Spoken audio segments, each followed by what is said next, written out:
La proposition de la suppression définitive de l'infraction offense envers le chef de l'État n'est pas bien acquise par Maître John Kabouya, avocat pris la Cour d'appel du Haut-Katanga et défenseur des droits de l'homme. Ces derniers restent catégoriques à l'idée de supprimer cette infraction et même son alourdissement, comme l'a suggéré le procureur général pris la Cour de cassation. Il estime par ailleurs que cela est en contradiction avec l'état de droit. Dans un état de droit, il y a une justice indépendante.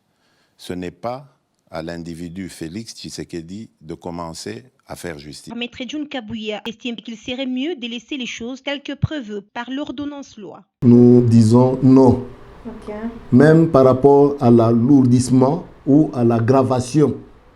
En termes juridiques, on dit l'aggravation de la peine. Nous avons dit qu'on n'arrive pas à induire le chef de l'État en erreur. Il y a son entourage qui cherche à tailler de loi sur mesure. Aujourd'hui, son Excellence Félix est là, demain il ne sera pas là. Que dites-vous par rapport à l'état de droit qui est son cheval de bataille?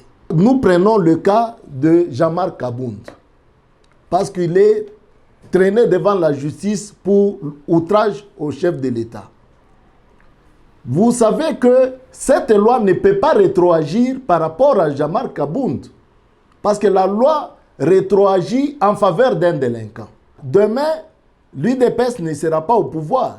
Est-ce qu'on aura à demander d'alourdir toujours cette peine par rapport à l'outrage ou celui qui aura offensé le chef de l'État? Point d'interrogation. Congo, c'est un pays démocratique.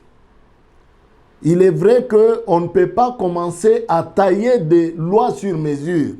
Ça, c'est une erreur grave pour un État de...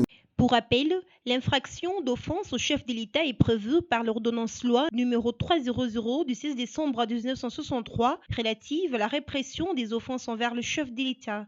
L'article 1er de cette loi ne définit pas l'offense et ne se limite qu'à formuler la peine applicable à cette infraction.